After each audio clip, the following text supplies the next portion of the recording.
like to call to order the Tuesday, June 20th meeting of the Damiano Project Steering Committee. Jake, you've got the roll so far. We've got an approval of minutes. Do we have, I see the May ones. Do we have? We do have May. I need to go back to my notes for April. I believe that was our just going over the first survey. We actually recorded it and see I need to get some check it will. Okay, well, is there a motion to approve the minutes of the May 16th meeting, which Jake just sent out this afternoon? I move that we approve the minutes for May 16th. Is there a second? No second. Anyone have any corrections or additions? The only thing I wondered about was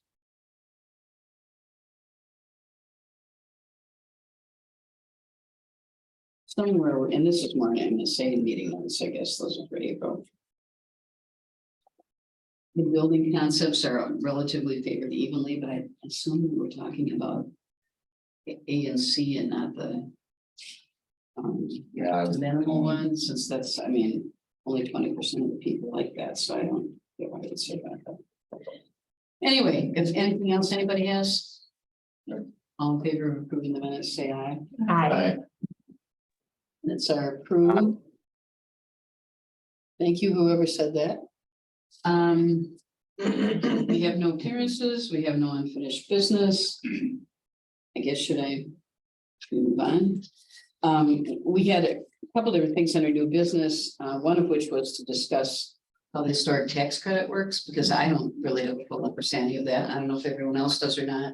And MSA was going to, I think Alexis was going to talk about that, but Wes also has some experience with that and some information to share. So, and he was going to follow up based on what Alexis said. So, Wes, do you want to do your thing? Yep, happy to. So I was gonna just kind of describe where we were since our discussion at the last meeting, which was after we had a walkthrough with the State Historic Preservation Office. Some of us did through the property, and the purpose of that walkthrough was to understand whether the house could be put on the National Register, which is that is the sort of precursor to being eligible for federal tax credits.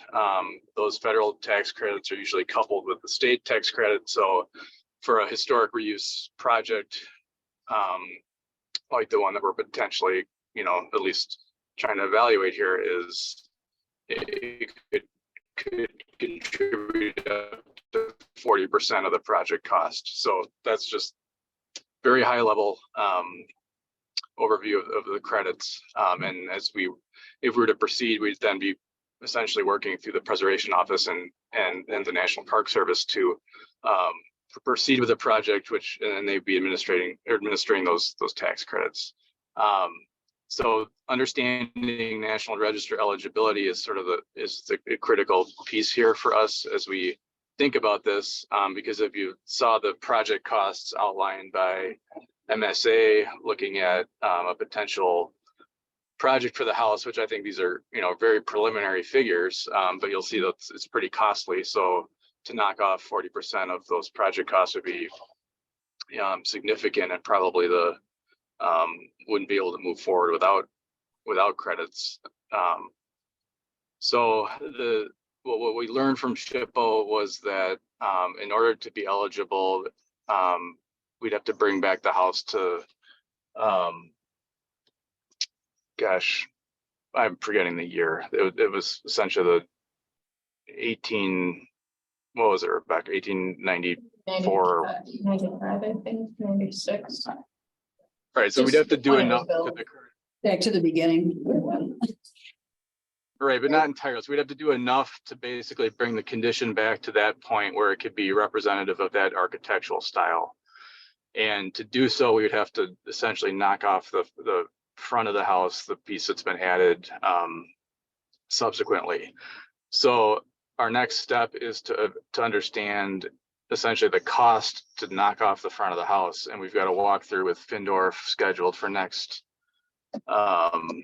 Monday afternoon to at least get a just a cost estimate for what we'd be talking about, because we'd have to do that work before reapplying to be put back on the National Register. So that's kind of where we are. And again, this is, it's kind of one step at a time. But I think we got a pretty good read from SHPO that, if we were to do that work, there's a high likelihood that we could be eligible, which I think, is what we were looking for. So that's where we are. We'll learn more on Monday about what that would cost. And I imagine we'd have to fundraise to pay for that cost to move forward. And we'd have to also think about a number of other considerations, I'm sure, before proceeding in that direction. But I think it's, it's part of the process to explore whether, the feasibility around, retaining and keeping the house or reusing the house, and an important next step. Okay. Doug? There was, this is Doug. So we could not just go to SHPO and say, these are, the plans of what we're going to do and with that, and then they could make a determination from that. What you're saying is we have to actually do that initial removal work, right? I mean. Yep. They want to see the property in that condition, and essentially that's, they'd be making a determination or, putting the property forward to the historic review board, and making a case that this is that the property is, meets the eligibility requirements, but they need to see the property in that condition to do so. And are you talking just the front? Yep. But also That's- this would have to be worked on inside, right? If we're taking off the whole, we're taking off rooms, if we take off what's been added. Well, I think there are two things here. One is the listing on the National Register is one thing. Our plan to reuse the house is a totally separate issue. So we've got to get the house listed in order to be eligible for tax credits for any go forward plan. So that the taking off the house is simply, getting the house into a condition where we can make an argument that it's eligible for the register based on its architectural, I guess, integrity, or the style that it represents. Which that was my takeaway from our walkthrough, is that they thought there was a lot of potential for that. I understand so that, we'd but have I'm just saying, if we're gonna take off that big front chunk, you're gonna have to put some kind of a wall there or something, right? In addition to, because you're actually gonna be, there's a couple of rooms that are in that front section as well. Yeah, I think that's the purpose of that's, to me, the purpose of the discussion on Monday is, okay, what does it entail to remove that addition, and, what additional, what will we need to do to go through that process. So there's certainly a cost, but it's not the, I think maybe I misunderstood your question, Doug, but I think the overall plan for reuse of the facility is kind of a secondary, subsequent. Right, I just want to make it so that we can enclose the facility though, as we take off. I don't know if you Yeah, remember, Mary, absolutely. but that exterior wall was still there and those window openings were still in there. So, So, because weren't those little office rooms? yeah, And added those on were also? added on. as Yeah, part so of we're that. taking all that off. It would all come. And the off. bathrooms on top, Correct. yeah, so is the exterior wall still up on the second floor too? I don't know. if Yeah, that's that my- one was a little bit iffier. Yeah. I, Merely, I have a question. If we were to be on the National Register, let's say we take it off, we are approved for the National Register, are they going to allow us to have new entrances and exits for bathrooms and things like that? Or are we going to have the building, as it was in 18, whatever? No, you can make additions or changes with their guidance, and if you follow the standards for the National Park Service. So they have reviewers that will work with you on what you can and can't do. That's a whole But are those things usually approved or are they usually not approved? Do you know? Do you know? It's kind of the very, way? it's very project specific, and it's, like it really depends on what the integrity of the building is and what they deem more important than others. So like, those bedrooms off to the side are not as important as like the stairwell and the front entry. So they're gonna have more say in like your circulation patterns more than. They'll be focused on the elements of the house that are from that original time period. So there's so much that's been changed in this house that what I took away was that they're really focused on the front facade and the grand room to the side and the stairway. Those seem to be the really key elements. So I think we'd have quite a bit of room to make changes towards the back of the house and then in the interior spaces that have been changed over time. Okay. Well, I think part of what we're gonna talk about later, and I don't know if you are gonna address this at all, Wes, Dan, you're gonna have someone who's gonna be doing an explanation of how these tax credits work, right? Wes can only be here till 5:30, which is why we kind of started with this. Do we want to do that right now, or? Yeah. Let's talk about that then. Who's gonna be talking about it? I can go over what I sent in the packet, which takes that up on the screen. So that highlighted area, this is from the Park Service website. So they've highlighted on their website here how it works. So basically, you can get up to 20% tax credit, rehabilitation credits for a structure. And that's good up to $3.5 million. So that's a significant amount of money on a project. But you have to have a private or a developer partner because it's a tax incentive. So if there are no tax dollars being generated by it, you can't get tax dollars for it.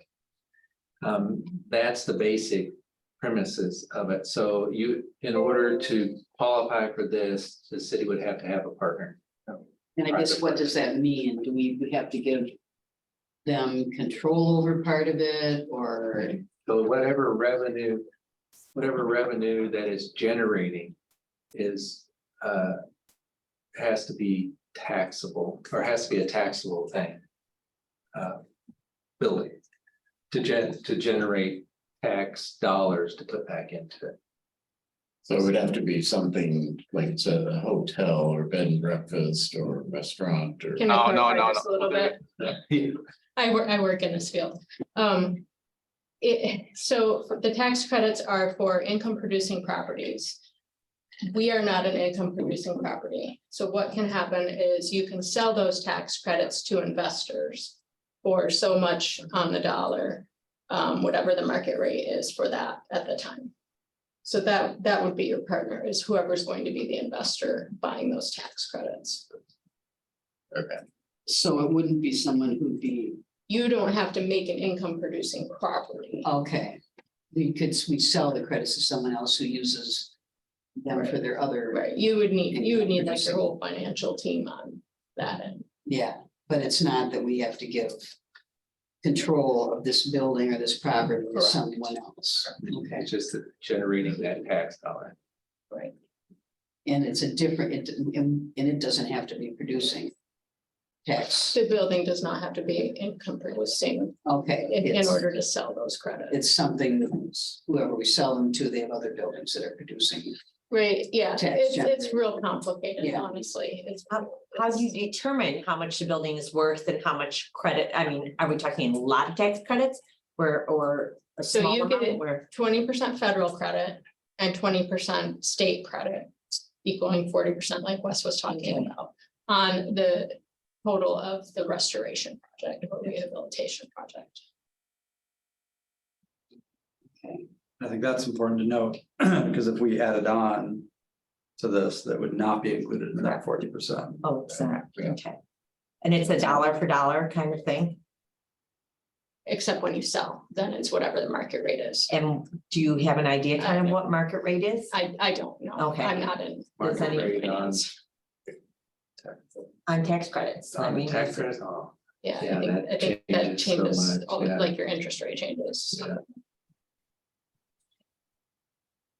And so it is very complicated. And that, what's on the screen in your packet is the federal side of it. And so there are some restrictions on building rehabilitation that Wes went over a little bit too. And so on the federal side, it's a little bit more restrictive. Well, this says it's a state income tax credit. It comes to the state, Oh. but it's okay. federal, it's a federal program. Okay. But And then there's so- also an additional 20% state? Correct. It's some, okay. Sorry. So it's the federal end of it. Some cases it's extremely hard to, it limits you. In some cases, to what you can do with the building. And a lot of times, if a private developer doesn't own the building or somebody's doesn't have an intent for it. We almost tell people not to do it because it's so restricted. But if you've got an idea, if you have a program and you have a partner. And you're developing the building to do something that fits within the requirements, then. It's okay to do, but it's very restrictive. Why do you assume it's just restrictive? I don't find it restrictive. It's restrictive. Well. You have okay. to follow the You standards, have to but follow they the do work standards. with you. Yeah, they'll work with you. The reviewers are really good about But you have to helping follow you the come up with standards. it. And you know, for some I mean, people or some developers, the standards are not what they want to do because it's a little bit restrictive. On what the uses. Garber can be, or feed mill is how a great the building example. is Divided up. I'm sorry, Wes, what? I was just Garber saying, you know, sometimes an example is easier. Garber feed mill is a great example of a project where the tax credits enabled, you know, that building to be reutilized and you know what they've done inside. So there's a lot of changes that happen, but there's certainly, you can see where they've maintained the historic integrity. There's countless examples of projects that, you know, where it's kind of like you need a vision, you need to have that vision, you need to know what you want to do, and then you work towards it, and you are negotiating with the reviewers in the process. So. But the city of Madison Yeah. does not control what happens at Garber Feed Mill. They Yeah. turn that over to some other entity, right? Yeah. And that is not necessarily. That's a different business model. Yeah. Yeah, Yeah. and that's my concern is Monona turning over because our whole thing here is we want this open to the public. I think the first So step here- is finding So I'm out if not it's sure how that eligible. You know, see if we can make it feasible to make it eligible, and then if it's determined that it could be eligible, then you would want to start working with a financial partner. Yeah. and getting them involved with all these questions, because it's a very complicated. But it almost seems like we should get some of these questions answered before we even get into deciding if we want to Sure. make these sure. changes to see if it's I think feasible. here, maybe I might suggest, if we outlined a set of criteria, right, for, you know, what a tax credit project would need to achieve, you know, and Mary, have you thought through, you know, public access, right? If we've listed some of these criteria, you know, one way we could approach this is, okay, what could a business model be with a financial partner, with a potentially a nonprofit partner that would meet those criteria and provide, you know, the city with the assurance that, you know, it has control, you know, the right amount of control over what happens in the house and with the house. That might be what, you know, one way to start, so that as we're understanding, you know, the costs associated with knocking the front off, and if we want to, you know, and we're gonna have to make a decision at some point, do we want to go through all that effort? We also should know at the end of the day, there's a business model that makes sense. And one thing we could do is map out a hypothetical partnership structure and financial model for that type of business model that, you know, meets those set of criteria, and, you know, test it out, see if that's something that's worth pursuing before we spend any money on it. That makes sense. Mhm. I guess I'm still, maybe I'm just dense. It seems to me that Dan is saying something totally different than what Rebecca's saying. In terms of Dan's talking about someone controlling the building, using it to generate it. Rebecca's saying we can sell the tax credits, Yeah, right? I think- Isn't that two different things? I maybe do different ways of saying it, maybe. Yeah. Because does your method involve some other entity being in charge of the building also? I don't think they would be in charge of the building. Here, can I bring this back for our next meeting? Yeah, Sort of to basically lay out what the structure could be. You know, how a financing partner would be involved, who would sell the credits.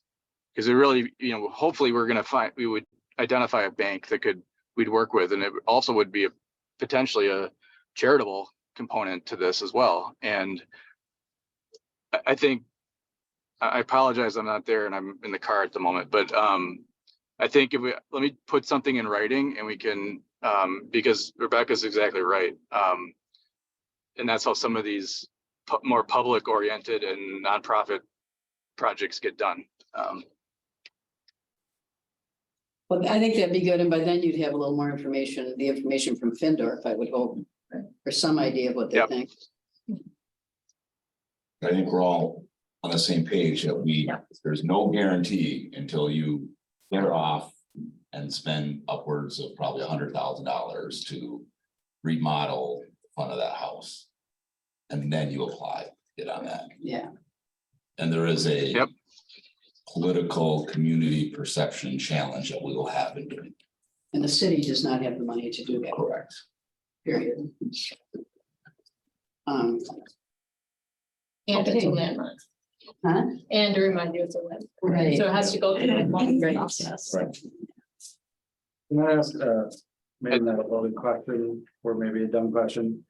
You know, it has to go through the process of getting any additions, remodels, adaptations, goes through not only the city process, but now it would go through state and federal. Like, what is that timeline? Like, how long does that add to things? Does it add to things? Can you just, in a really quick way, summarize like how that works? From like getting it eligible or. No, after just it's like eligible? when we want to make improvements to it. When you so- want to make improvements, so you have to fill out your applications. Your part two for the tax credit applications can take, And I don't even mean for the tax credits, just for like, we want to make an alteration to the To house. take the front off. Maybe even like 10 years from now, after it is on the register, like, what is that process? Like, you know, without tax credits or?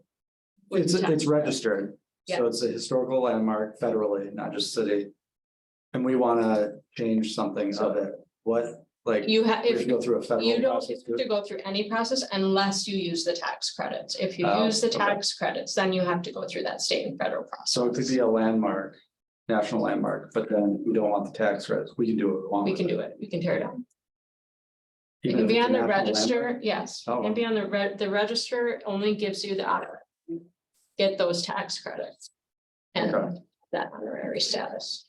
They're less Gotcha. restrictive than our local issue. The local landmark, you have to go through the city process. Yeah, yeah. Oh, I didn't realize. I just thought Landmark it is was different. registered. Registered. Sorry, Wes, go on. Oh, he's on. I was just saying, local landmark, national landmark, very different than national register. All have different Mm. issues associated with them. Okay, yeah, I guess I wasn't even thinking about the difference between national landmark and national register. Is there a difference? Yes, a national landmark would be like, Like Rushmore, Mount Rushmore. Correct. National Register is just, Houses like this. Yeah. But I guess I'm not sure now that this comes up on how our local ordinance affects if we were to talk about taking off the front, I redoing. can help you with that. Right. I should have been trying to know that. Yeah, so you would just have to fill out an application for a certificate of appropriateness. And that just has to go to the next landmarks meeting, and the landmarks, commission votes for approval or denial of that certificate of appropriateness. It wouldn't involve like the 6-month wait or whatever that could potentially be used with the tearing down of the building or. Only if there's and I know that- objection to it. If Okay, there's, it's a longer process if there's an objection to it, Okay. but if there's no objection, then it's. Objection by somebody on the landmarks commission or just Or anybody? public hearing, like, Well, there's gonna be objection from somebody. well, I mean, if we're making it look like it used to look. right, if the landmarks commission approves for the certificate of appropriateness, then that people who are objecting don't really. Yeah, Yeah, I they mean, have this. to me, there's right to speak, but- there's two sides to this. There's two sides to the communication and PR issue. One side is those who want to preserve this house, and if we're not going through this due diligence, then they're going to oppose knocking it down without any due diligence. sure. And we're gonna have to go to landmarks for that anyways, right? I would think that, Yeah. these are reasonable steps towards us exploring whether preserving the house is worth it. Oh, yeah, I think I it's agree. very useful, yeah. For Yeah. sure. No, I'm not saying we shouldn't. I would just like a better understanding of how the whole process works. Something else that kind I of think- ties in. I'm sorry, what's going on? I'm sorry for interrupting. I think to me, the key thing is if we're, if we're eligible and we are able to move forward, I think what would this look like in the end? And is it supporting our vision and our concept that we want? Those are the questions we have to answer. And how does it operate? Those are things I think we can get ahead of so that we're comfortable with that. And something, I'll work on that for next meeting. Okay. Thank you.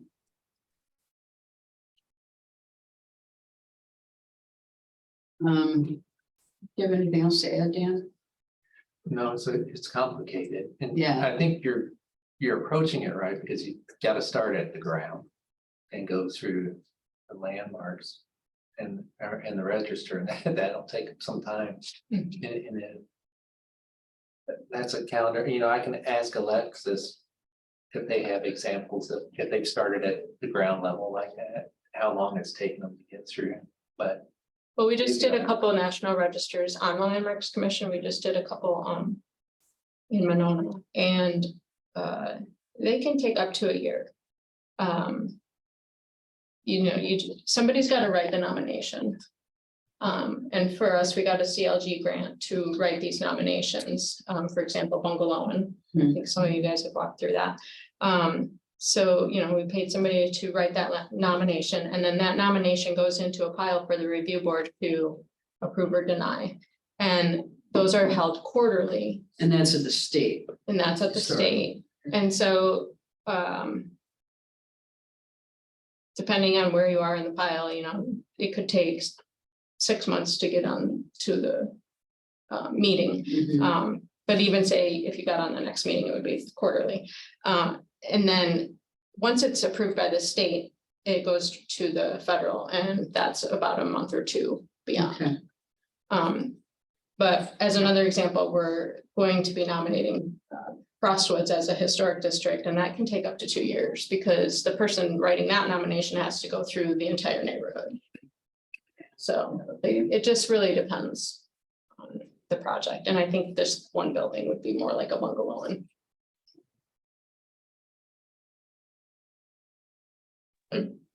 I mean, it does seem once if Wes gets a good idea of what it will cost to do that, initial work.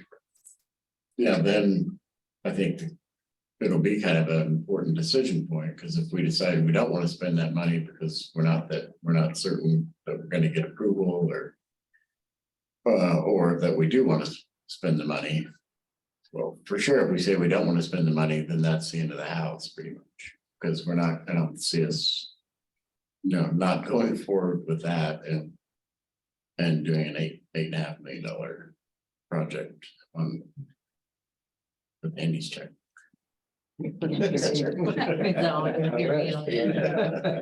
Just get his American Express up. I think it's also, I mean, this is gonna be a way to explore fundraising feasibility around this idea too. And if we can't raise the first couple $100,000, then True. there's may not be the capacity out there to do the entire rehabilitation project. So I think it's in some ways it's dipping our toe in the water and engaging the preservation community and this constituency that's, passionate about preserving the house. And let's see who's ready to step forward to support it. Okay, Sorry, I have to jump off. that's okay. Yeah, Thanks come for your work on this, Wes. Yep. Why don't we move, unless anybody has anything else to add, why don't we move back up to the first item under new business? Anybody? Which is discussion of the survey from the concept plans. I had Dan provided some feedback. As you know, last time we met, the survey was still open. I think it was open for maybe another 6-8 days or something afterwards. How many, did we end up having 900 some respondents? I see, It was close to 1,000. which is good. Yeah, because when we last met, it was 700, 600 something down there. So there's quite a few more. Yeah.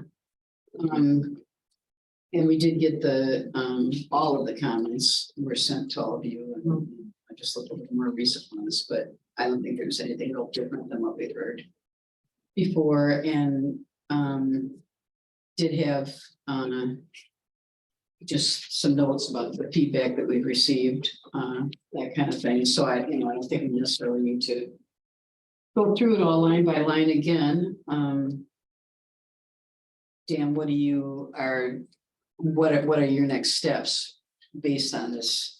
Well, first, if there are if you have any questions of what you've read, if you've gone through it, ask now, and then well, people can clarify them. If not, our next steps are to come up with the list of items again. And because some things have dropped off that I think, as we've talked before, that the committee would still like to consider, like a small amphitheater, for example. So there's things that we've heard from the survey that are the likes and the not as well liked. And so we'll start there with developing a concept, a comprehensive concept, but we'll need to come back and discuss it again. Do you want these things to not show up? For instance, like the garden, community garden idea. I was surprised at how much objection there was to that. I was too. I wonder if people don't realize there's a garden there Yeah. and has. Now, some of the comments, at least the ones that did, they said, well, they're okay with the way it is, but when they clearly knew what was going on there. When he no longer takes care of it, then don't do a community garden, because look at the one in St. Stephen's, ratty. Yeah, there was some comparisons to a community garden. Right, Yeah. yeah, See, right. and I think Not that's the same. people got that. That's true. They've Stuff. been thinking of it more in terms of Mhm. something where we rent portions of it to people. Yeah, and your whole intent before was you wanted this strong tie to the Ho-Chunk. Mhm. So that garden could be that tie. It doesn't have to be Bill Quackenbush being the person that's the gardener.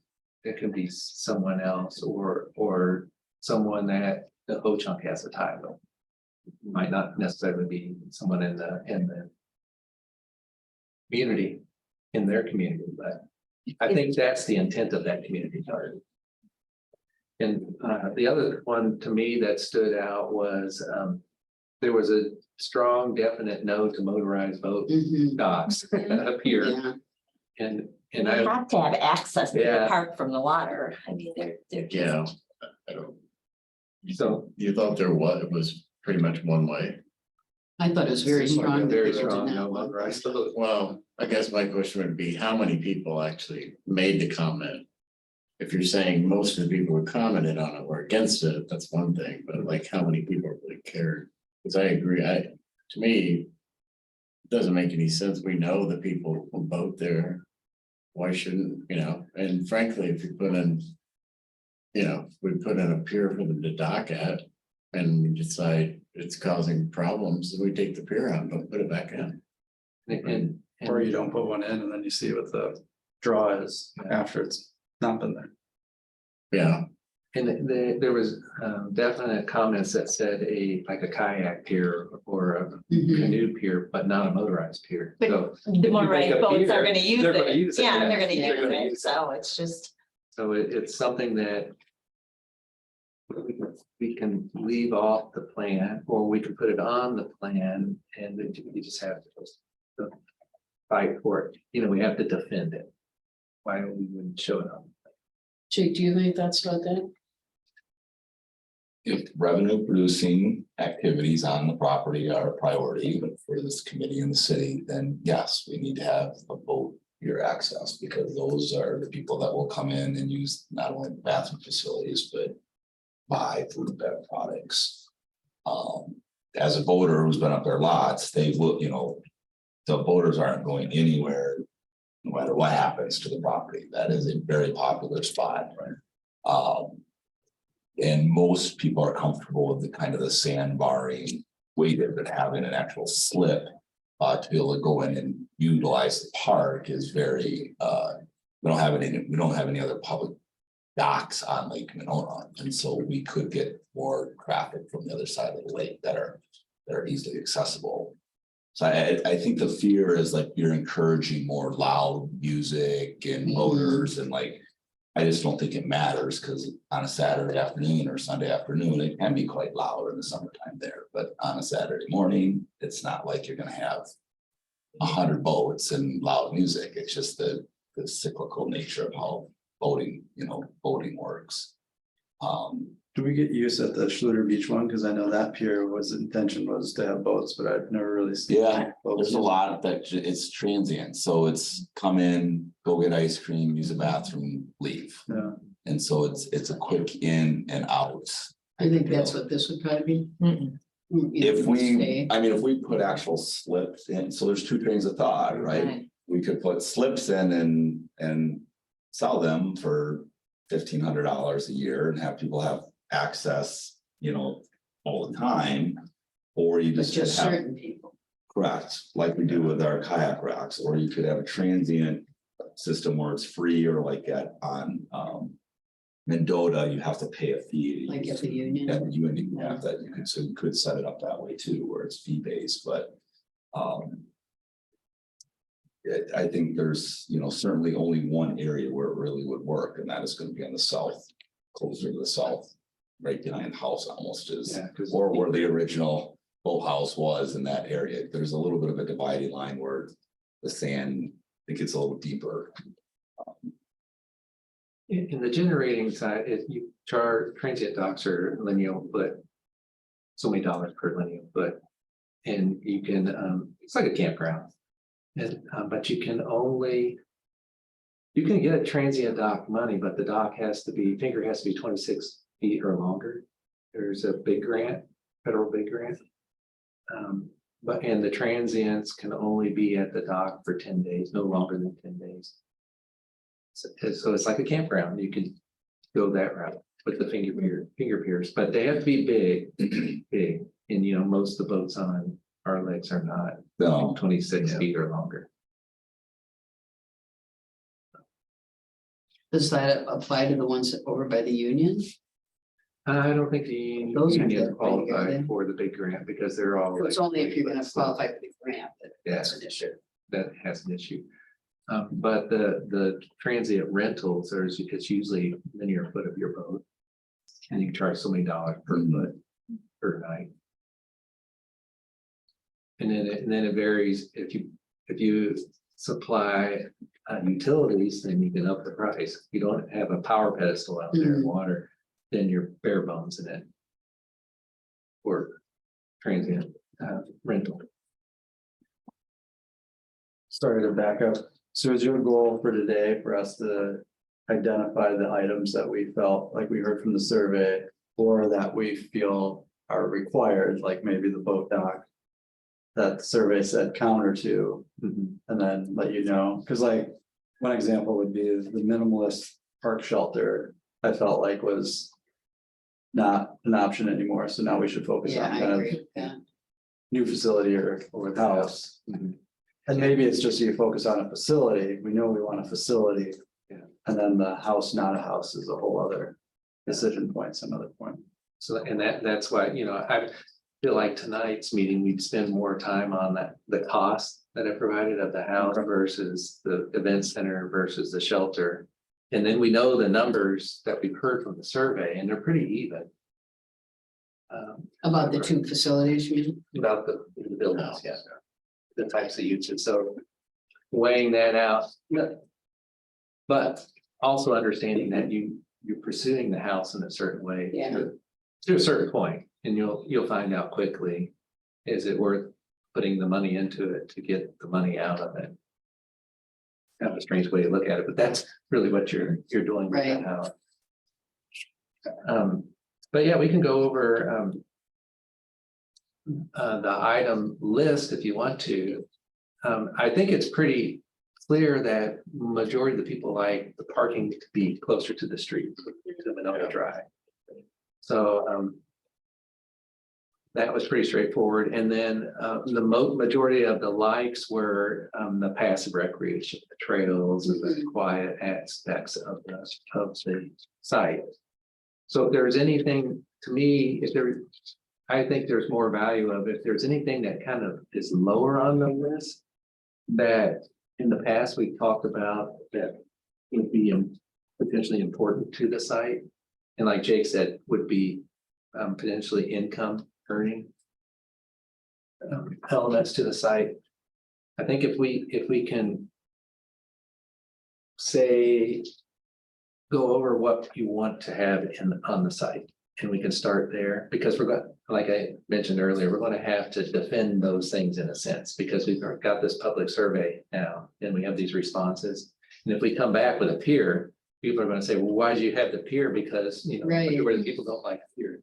But we can say, well, but it's an income revenue generator. And it will bring people to the site that will spend money if we go to a picnic shelter that has a concession stand or something. So. This probably isn't the time to discuss this, but I think at some point we need to talk about the idea of the revenue generation. And what's that intended to pay for? What we're talking about, operating costs or repaying the city, you know, we're not gonna repay donors. So what, I guess, and how much do we actually need to generate? Because to me, I never thought of this as a revenue generating proposition when we first bought it. That's kind of become like, talk about it as if it's a given, but I'm not sure, I guess. I think I'm not clear how much revenue we're talking about that we need to generate for what to go, you know, to pay who. Yes, and to me, in part, it seems like it would be determined by what kind of facility we're gonna have.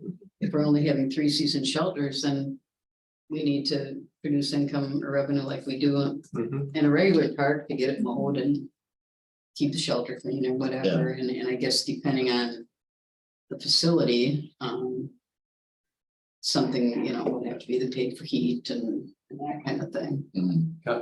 Covering your costs. Yeah, the operating Everything, costs, really, operating costs, right? so that your Operating. employees, your utilities, your facilities, and having a maintenance fund to protect, to maintain your buildings.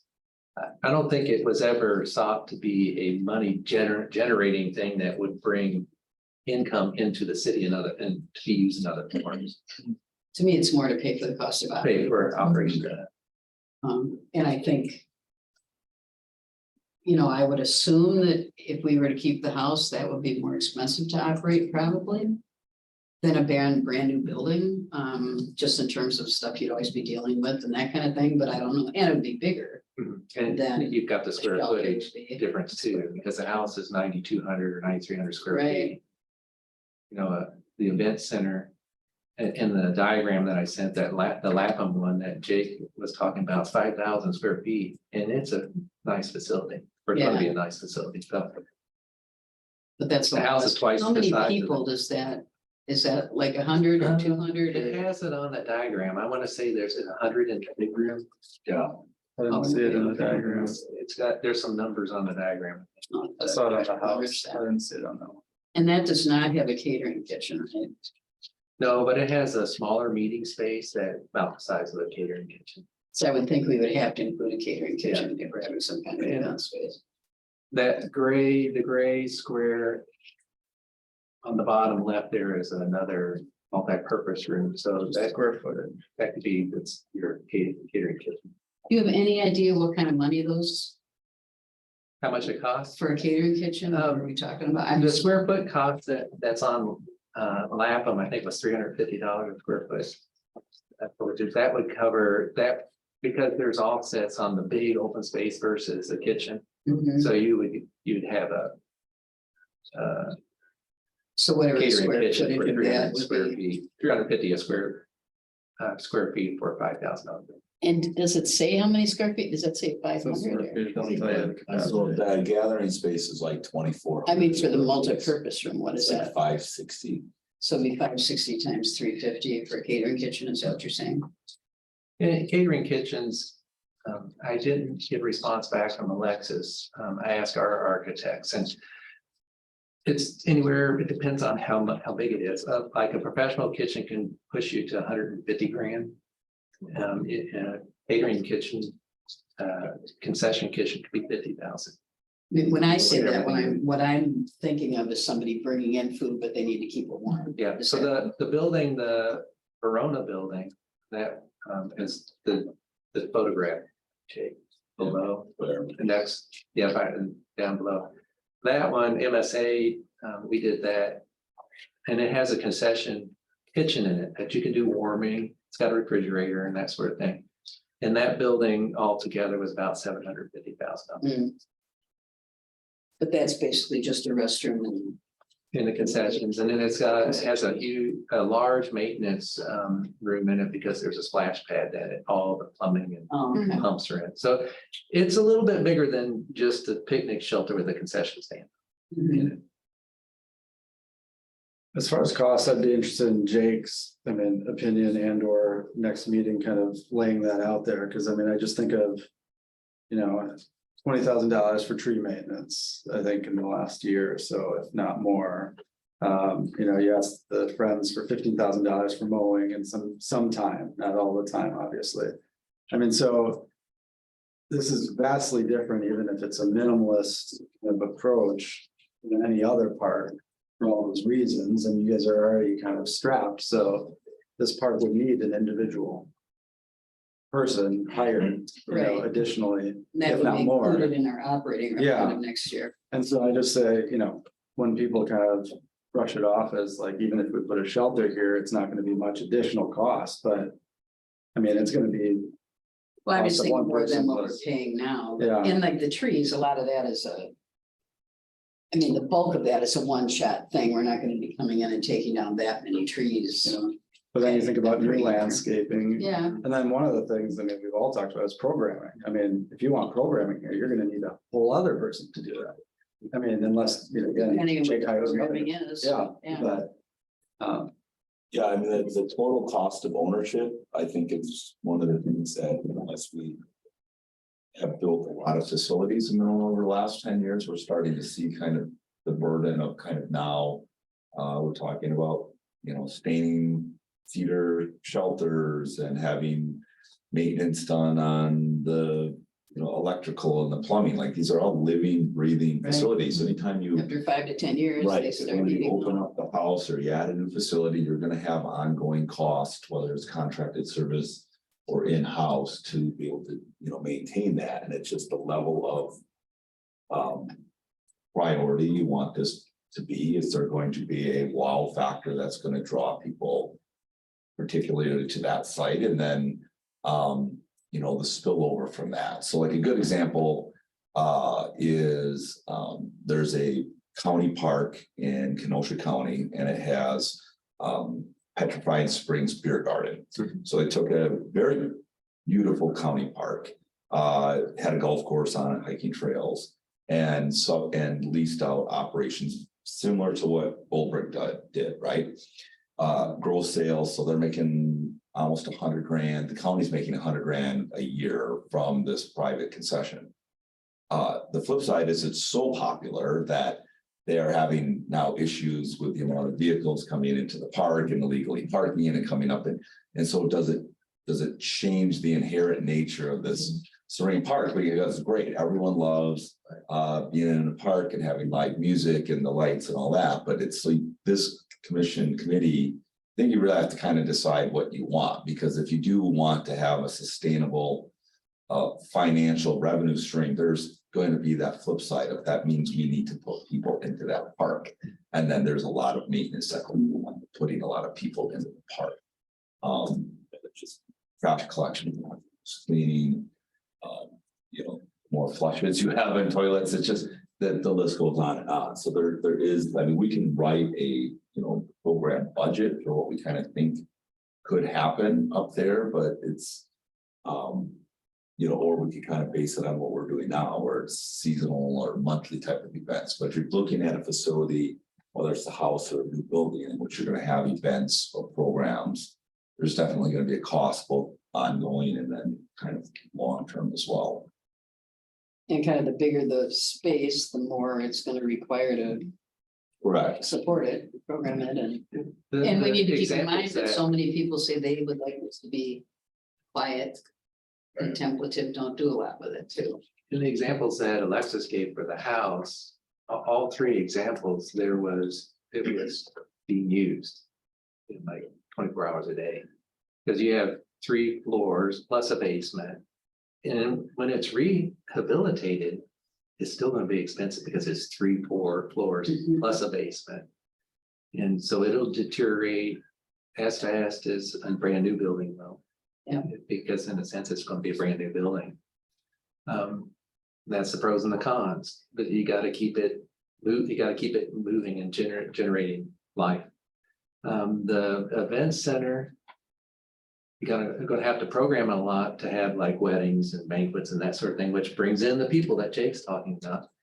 And that building's would be on a slab, so it doesn't. You're taking one factor out. You don't have a basement that you have to deal with. But it's going to, over time, it's going to deteriorate too. So you got to have those maintenance costs in the back of your mind. So we designed some new buildings in Tennessee, like with the cedar siding on them, and they were stained, and within 5 years, they looked awful. They needed, but the city didn't stain them every year. They didn't think they had to, and they let it go too long. And now they're at a point where they're going to have to sand the boards, and then they're going to have to treat them again. So you've got this ongoing maintenance, no matter what you build. Hey, but Andy, when you said earlier something to the effect of it's kind of one of the options that sort of dropped out, did you mean like the shelter with just a shelter with restrooms? Yeah. You felt like it. I feel like that was by far the least of the 3 kind of concept facilities. Like only 20% I think of the responses wanted that. The other 2 are more closely. I mean, so to me, the survey was clear that there needs to be a 4-season facility. The comment, there was a lot of comments of we have to have a 4-season facility. Which I think differentiates it from other parks, Yeah, provides the ability to use it, you don't have to, I mean, again, depending on the facility. But that doesn't mean it has to be an event center. It could be some other form of a rentable space or a usable space that you could operate in winter time throughout the year. and I think event center is probably the wrong term for it, like where I'm thinking is schools. I mean, you need it to be a 4-season closable space in order to allow a school to do it, because they're not, I mean, maybe they'll plan and then cancel and adjust, but. I mean, you need something that's usable. You know, I think we've talked about restrooms, those have to be 4-season for a variety of reasons and. Yeah, maybe that's just a personal feeling, but I felt like I saw threads of that through the survey. But also I think it would be a missed opportunity not to do. A facility that's usable 4 seasons up to 100 people, because that would get the school district involved. And others similar. And we're So, constantly hearing from people who want to rent it for things too. Yeah, Because we have to decide. what to do with that. Yeah. And I do that's think where the your event center staffing, maybe is not a good. yeah, and that's where your staff Community center. comes into play. You almost need an on-person site, on-site person, because you look at McPike Park, Central Park. That restroom building was over $1 million. How many years ago? And it's supposed to be open 24 hours a day, but they can't keep it open 24 hours a day because it gets vandalized. And people live down there and stuff. So when you get to a certain size and a certain use, you're gonna have to lock it at certain points of the time, and they're gonna have an on-site person. That's gonna be there. So a question for Like the you, restrooms Jay. now, right? Our restrooms lock it, yeah, they're supposed to. It's not always, but. And so I have a question kind of for Jake and Jesse, because they handle programming, you know, particularly with like school groups. And I think in Andrew's mind is kind of what I have in my mind is really a lot of the space kind of being used for the community. A lot of that would be student programming to a certain extent, as much as you could fill that space. And like, to what capacity would that have to be maintained? You know, you're talking about bringing life to a space, right? To keep moving. How do you find that balance between programming for school groups, say to use it during the summer and then during the school year, you know, versus a capital, you know, mandate to make money, you know, like I can see using a 9,000 square foot place quite efficiently to include school programming, any sort of programming, and some sort of maybe concession or something like that, but you know, 2,400 square foot grand space, how would you fit those two interests there? I guess it's like, what size engine is this house gonna be? Economically speaking. I mean, the school groups that come up are in groups of, you know, almost 100 kids plus staff, and there's certainly needs with kids. So it's like cubbies and places to put backpacks and sack lunches. And those might be coming in and the ability to spread out tables and chairs, and preferably one level. Because you have kids with disabilities and you have to provide those accommodations. Having multiple rooms with kids can be a challenge. And just from a supervision aspect, and we're also talking about blending indoor and outdoor space, I think, is really important. With the whole reason why we're there is we're bringing kids to kind of immerse themselves in nature. Our programs specifically, you know, what we've seen is we never have enough storage space. We never have enough space for, you know, supplies. Putting people into one room is great, but then where are all their coats gonna go, and where are all the arts and crafts and things that you're gonna do while you're up there gonna go?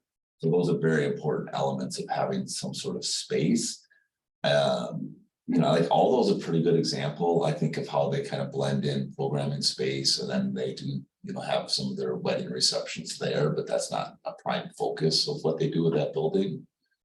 I just think we have the opportunity with MG, Senate, La Follette, Winnequa, and what will be Noistro now at Frank Alice to kind of be in the proximity of a lot of students that I would anticipate wanting to be able to use the site.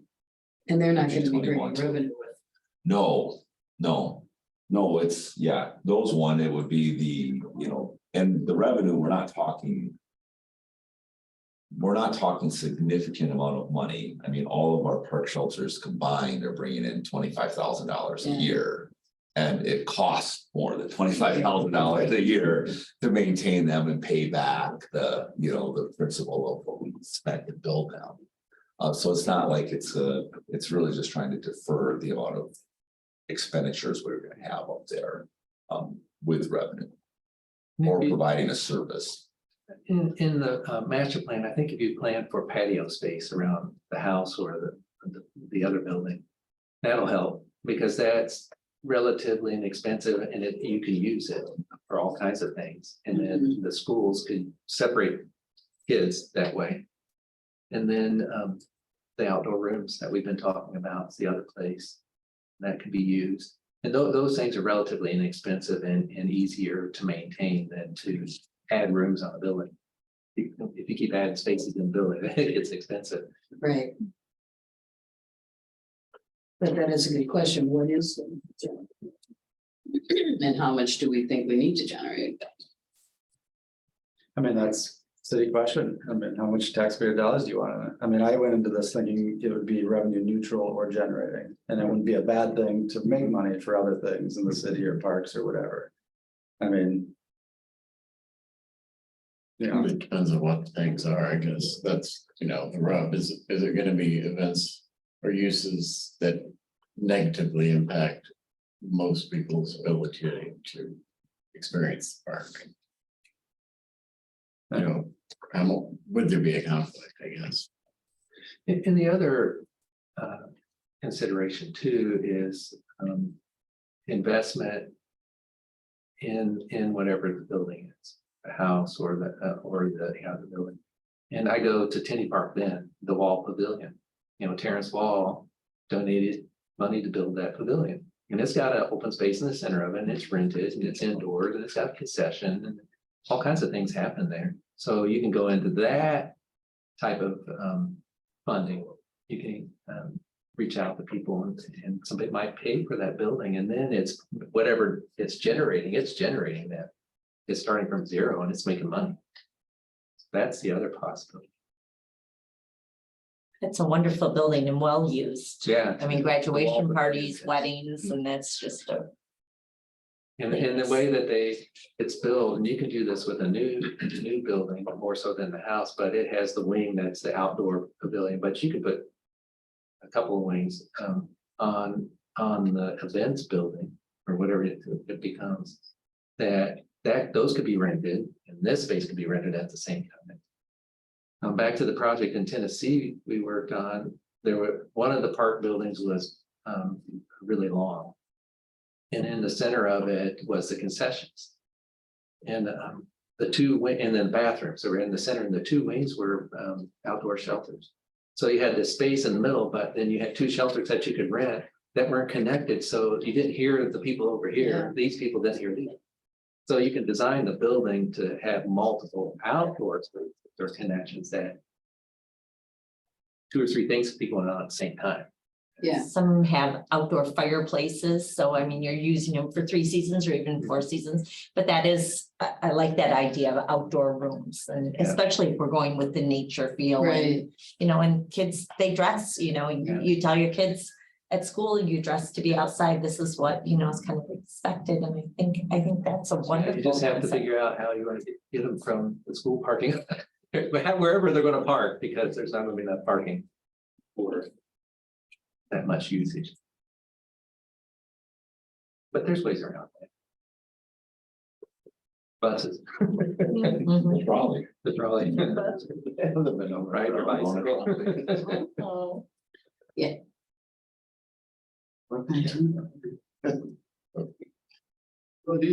Are there any questions on the cost? Now, these are, I labeled it what I call it concepting cost, because these are just very general right now.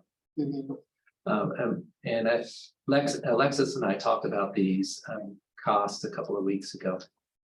And so for the house, they had, Quinn Evans has recently completed 3 house rehabilitation projects. I wouldn't call them restoration, because that's what you're going to have. It's going to be a rehabilitation. You're not going to restore it to be the Alice house.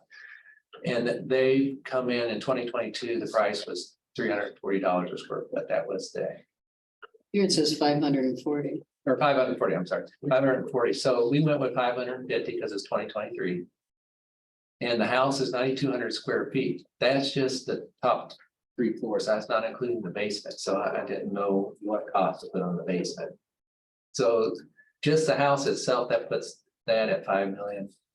And then we threw on, well, if you wanted to make it accessible, you would go all the way from the basement to the top floor. Elevator costs are upwards of $75,000 a floor for an elevator.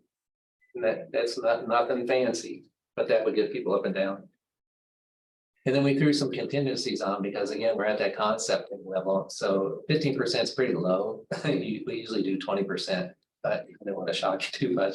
And then 10% on architecture fee. So, you know, you would be starting somewhere in $7 million range on rehabilitating the house. The events, what we call the event center, was based on the Lapa building. Their fundraisings for 2.5 million. They're at 2.2 right now. But I think some of their cost is including the plot or the outdoor spaces around the house. So I don't think, or their building. I don't think their building is 2.5 million just for the building. So we looked at the square foot, and I think that's where we were at $350 a square foot on a new building. And This then is 450. 450. Yeah. 450 a square foot, I'm sorry. And then $17 a square foot per house demo. We've been looking around at demos, and that's a high-end number. If you get to a point where you're questioning tearing the house down versus keeping it, and on demo costs and different things like that, I would suggest reaching out to someone that does demo and just getting an estimate from them. Mhm. Because, you know, we've been hearing numbers of upwards of $1 million to tear the house down. It's like, I don't think it's going to be that high, but I think you should ask a professional. Yeah. But this is industry, that's what we found, was $17 a square foot was on the high end of demoing a house structure. And a house structure, we used a house structure because it is a house, it's not a building, so it's timber frame. So when you get into steel and concrete and those sorts of things, it goes up. Were the houses that you use like older homes? We know there's hazardous materials in this house. And it doesn't include the hazardous, Yeah, but we so don't, there's gonna be an we don't abatement. know what that is, you know, Yeah. if there's asbestos and all that, and then, There is. yeah, so that'll drive it up somewhat. But the thing to think about is there's also salvage. So you can offset the cost of that sort of thing with salvaging the wood flooring, the paneling, and there's a number of people in the area that salvage houses. That's a doable thing. That person that did our floors in our house, he salvages homes down, or used to, down in Stoughton. So when they were tearing all those houses down in the 90s, he got all the wood flooring out of them. We could use some of that potentially in a new building too. Yeah, you can reuse materials. I mean, I would in a new building. envision trying to maintain something about the Mhm. historical character in a new building. Yeah. Just to add on to that, that was actually a refrain that we heard from like multiple people in the survey as well. I would say like upwards of maybe 5-6 people mentioned like sort of that as a middle ground option for, you know, we can salvage pieces from the house and incorporate it into a new building. In the wood flooring, because the houses are being torn down or built 150 years ago, you can't find that wood anymore. That's old growth wood. Right. So it's good wood. We don't want to throw that out. And that's what's, I know they said in the basement and the support beams and things is also. And if we were to add a catering kitchen at this price, it'd be about another 250,000 for the event center. No, I think you could get this, you'd be in that 2.5. That's if I multiply 2.25. 450 by the number of feet, like. Is using that range. Yeah. And then so we added that demo on because you would be taking the house out, give you an idea. So, Mhm.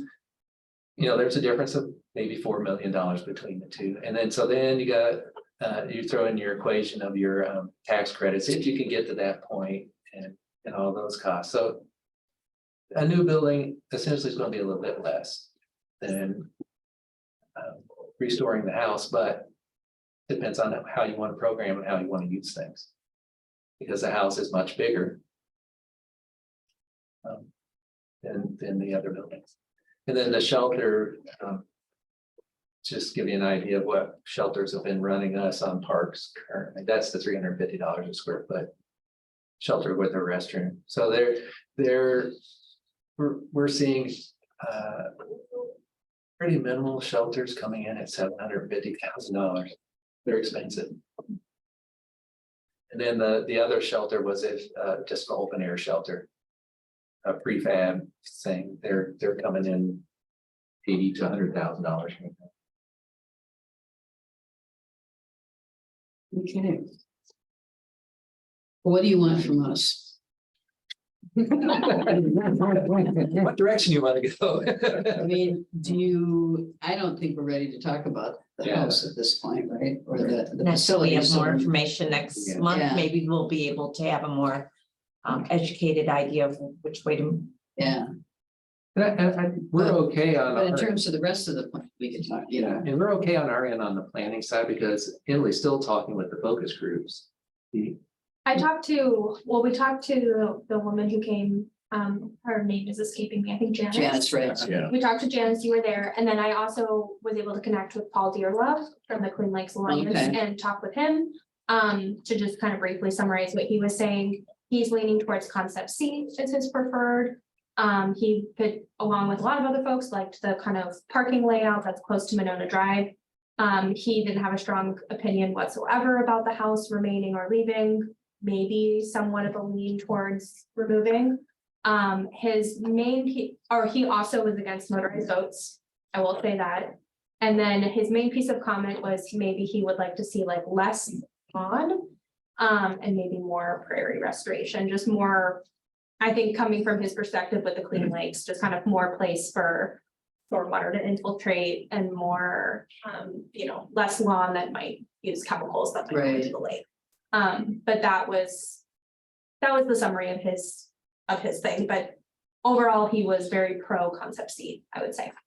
And were those two I know, well, I was there when Janice was there, but we haven't. Yeah, been able those to were the main Anyone folks else? that we heard back from the focus groups. Get anything back from anybody Yeah, else? so that gives us a little time to hopefully hear back. And we're working on the report right now, so we're backfilling what we've already done. So what's the report gonna? It'll be a report of the project, so we're going from the very beginning, the analysis and all that, and we'll go and then talk about the concepts and have the survey and the document. And then a comprehensive plan. And then for the comprehensive plan, we were going to provide a cost estimate, so you have a general idea what that would be. So that's all going to be in the report. So you have a document. And the comprehensive plan is basically the combination of these various concepts. Yeah. And that will be another design also, I assume. Yeah, so that we'll want to by early fall, we'll want to be able to be complete with that, so we can go to another round of review from, if you want to do another public survey in the focus groups, but they're kind of coming apart. And then Andy's got the Friends group next week on the 28th. And so we'll hear from, Was that the appreciation event? you yeah, mean? so. Oh, that reminds me, are the concepts still at the community center? Mhm. Okay, because we wanted to use the concepts. We'll have them for Friday for our beer garden, and then, So how do you envision, Andy, those the planning thing fitting in at the appreciation event? So hopefully everyone got an invite email from me. So it was really just more of an update, so allowing this an opportunity, this audience to hear a little bit about, obviously thanking them, but also just what we've done to this point. Hopefully they all know, but what we've done to this point, kind of what we're sort of hearing, having them be able to see kind of the three concept plans just as a backup. But it wasn't necessarily, it was more for like a Q&A than it was for feedback gathering. Yeah, we're not, But people will talk about. will there Yeah, be a people way will they can talk. provide feedback? What was that? Will there be a way they can provide feedback? I mean, I don't know if wasn't thinking of that's- this as like a formal feedback. No, but I mean, if But- got a paper next to each Mhm. design or something, if you Yeah. got something to say, write it down, or I don't know. Yeah, we bring paper and post-it notes and stuff like we The did. at sticky the notes are garden. kind of fun, just To do that. easy way to do it. Do we, Speaking of the beer garden, are you gonna, you're gonna set the boards up again, you're gonna do post-it notes and stuff so people can leave comments, because we got washed out the last one. Right. We did, I mean, I don't know. Guys, I had a lot of feedback. Yeah. I would like maybe the next one, and we're gonna have out for just reference and an update, but. Maybe by our August one, we'll have. Final drafts. We can, yeah, we can go start to A roll first- out, because first there's gonna be final comments on draft. that, we're gonna have to adjust Right. it as we go. Right, that one. Right, so you could keep on generating more Uh-huh. comments, I'm sure, at some point we have to say. Can I ask a question about the cost estimate that you're gonna come up with? Are you going to look into any type of renewable energy if we're talking about operation and maintenance, you know? Any of that? And I know that also the Inflation Reduction Act offers a lot of 30% tax, up to 30% tax credits for I that. would suspect, I haven't talked directly with Alexis about it, but I would suspect that she would provide a level of that. Okay. Because they do that on all their projects. But again, that's why I put that caveat on there, we're at a concepting level. Right. The master plan, so it'll be good information. Because it's using all these precedences that they've been working on. Yeah, I think that maybe the committee might want to think about when we look at operation and maintenance, so looking at renewable energy. Yeah, I mean, at a minimum, I would think we could put solar panels on whatever the event center, anyway, and maybe on the house, I don't know. And I'm actually working on. Project is, down in Stoughton, they're looking into geothermal, so I have a better idea on the cost of that too. Yeah, we're doing a project, Centro, we're doing the new community center for that, and we did geothermal, and they did the inflation reduction credits for that. So, And you could do. Here, you'd have to go vertical, because if you go horizontal, you gotta tear up the big area, and then you gotta have 10 feet of, at least 10 feet of dirt on top of it. But there's the lake, and I don't know that we can use the lake. I've worked on a project before where, and that's that works different. They use the water, and the water moves through the building, and it's the water's the geothermal. But I don't think you can use it because it's not, it's owned by the state, really. It's owned by the people of Wisconsin. So I think you'd have to go with a vertical shaft, and the vertical shaft has to be like 300 feet down or something. I think that's, yeah, it's super deep. So I don't know. But they're not very big. The shaft isn't very big. Lynn and Tim's lead house, theirs is geothermal, and I know he had to go down pretty deep. yeah, there's a house by me that did geothermal.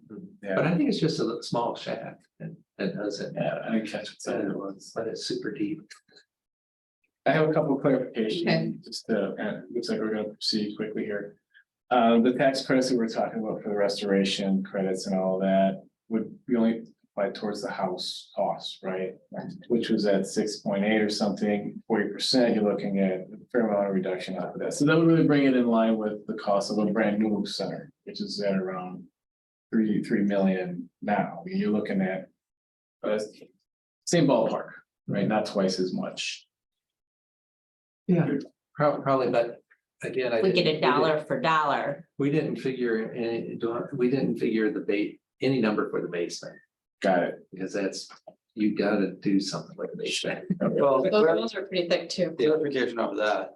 I mean, all of this wouldn't be covered though with the 40% because it's only restoration costs that are covered. It's not if you blow out the walls and add an elevator, like the elevator. Oh, that would be part of the Oh, would project, it? yeah. Okay.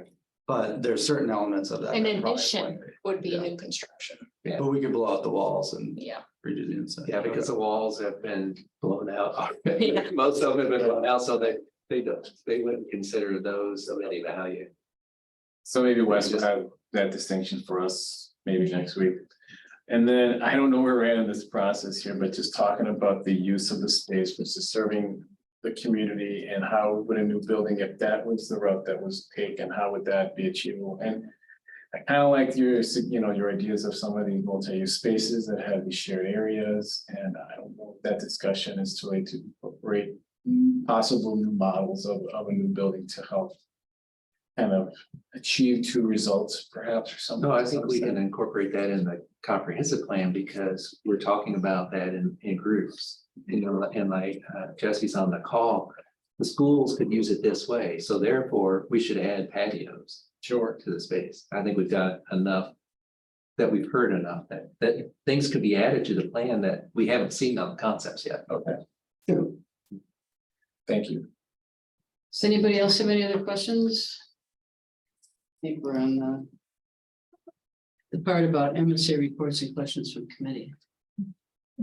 So you have anything else for us or do you have No, enough from Emily- us for what you're doing? Emily got you up to speed on what we've heard from the focus groups, which hasn't been very much. That was one of the things we wanted to talk about. And then the draft report is the only other thing that we're working on, and I'll send out a table of contents. I think we can start there. We've got sections developed, but I don't want to overwhelm you too fast. And then we'll just incrementally send you review sections so that you can tell us, give us comments. Okay. Things you want to, that we might have missed, you want to add, or things that you want to take out. Okay. So we'll have a pretty extended review period on that because it'll be sectional. Okay. Can I real quick? Yep.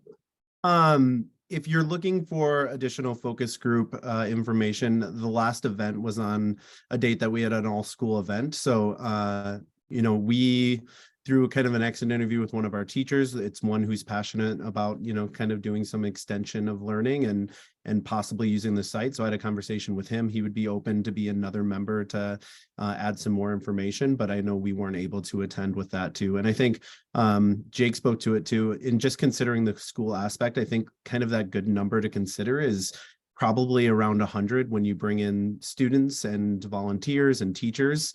At Winnequa, we're mostly 5 sections of grade levels. And if you estimate about 20 kids per classroom, you're really thinking if we're sending one grade level out, we're talking about 100 total. And just considering the plan, there's you'd almost essentially be thinking, even if you're thinking of a 4 seasons, like if we came in winter, if we're going to be there for a prolonged amount of time, putting 100 kids in a room. So if you had an event space that could hold 100, having them in a room for more than 20 minutes as a group 100 would be really hard to facilitate anything. So really thinking about multiple spaces that would hold a group of 20, 21, 22, that would include teachers. So just when I see some of the, potential plans of the existing house or even future spaces, like if I view it through a 4 seasons approach, a lot of the plans wouldn't just have that capacity to hold like 5 different sections, even if they were kind of rotating through. I think more likely it's those fall and spring, getting closer to summer opportunities where we're utilizing outside spaces and, maybe they're rotating through and doing something, or a time block inside one of the buildings, rather than thinking, 100 kids being in the same space for more than, an hour, to be feasible. So just a couple things to consider from a school aspect. No, that's really helpful. Yeah. How many kids can fit on a school bus? 78. 70. So you're bringing two buses to the site. Yeah. So we should plan for I mean, like, buses moving in They and do out. like 3 kids per seat. Oh, They okay. get to 78. So Yeah. normally they take we just had a field trip to Blue Mountains with 76 kids plus staff. We had 2 buses. That's pretty cool. So we'll plan the parking lot to have great turning radiuses and stacking for at least 2, maybe 3 buses. But they'll have to drop and then run and park like at the high school or something. Yeah. But we got to make sure that we're planning for that movement, get the kids in and out. Right. That kind of adds another wrinkle to things, doesn't it? I mean, I think the one thing too, just for the committee to consider, if you've seen what's happening at Olbrick with the Atwood Road construction project is. They brought their walking, a wide 10-foot wide path all the way down through Olbrick now. And so the race and run organizers are really excited about that because it's gonna start to loop through the park.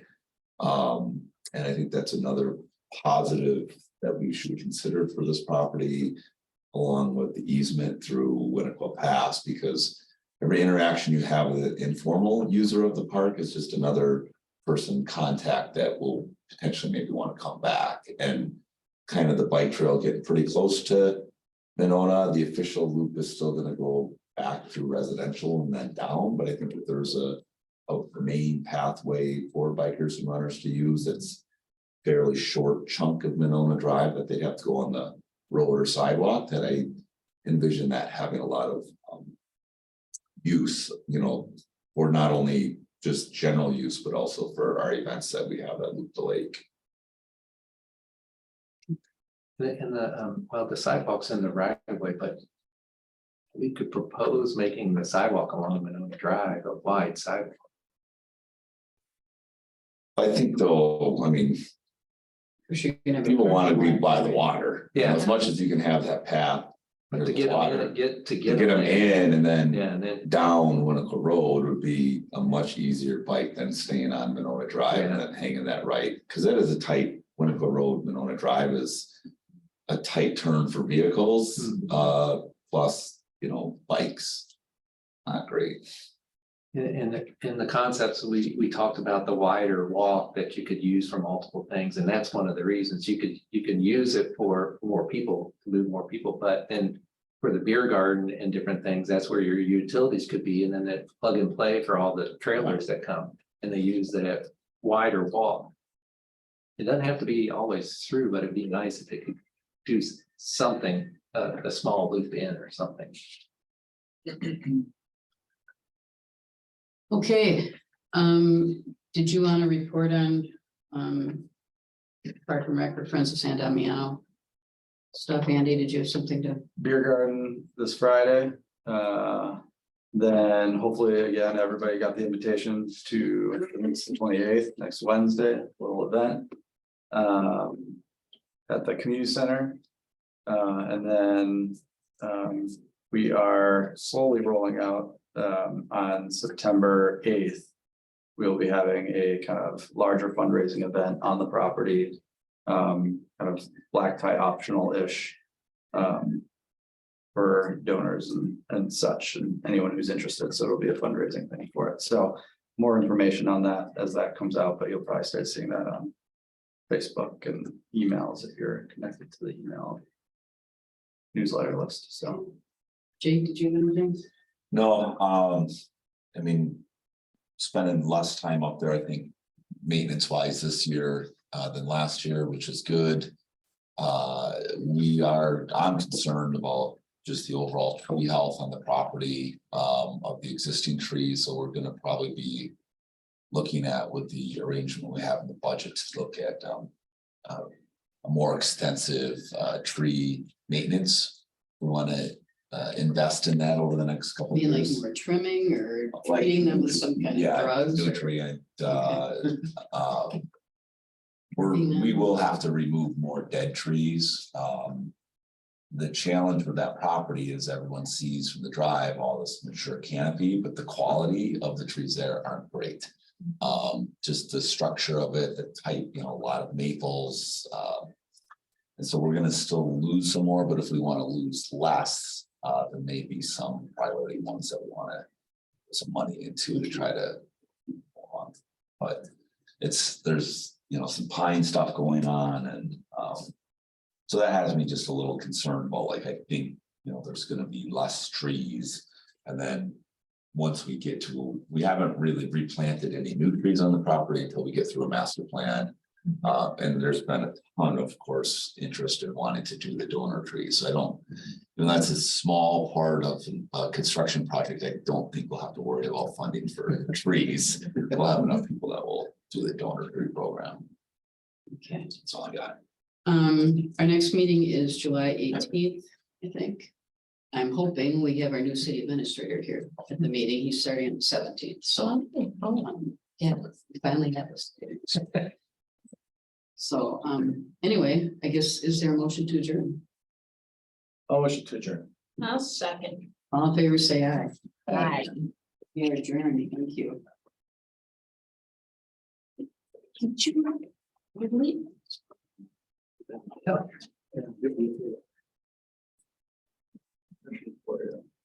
Um,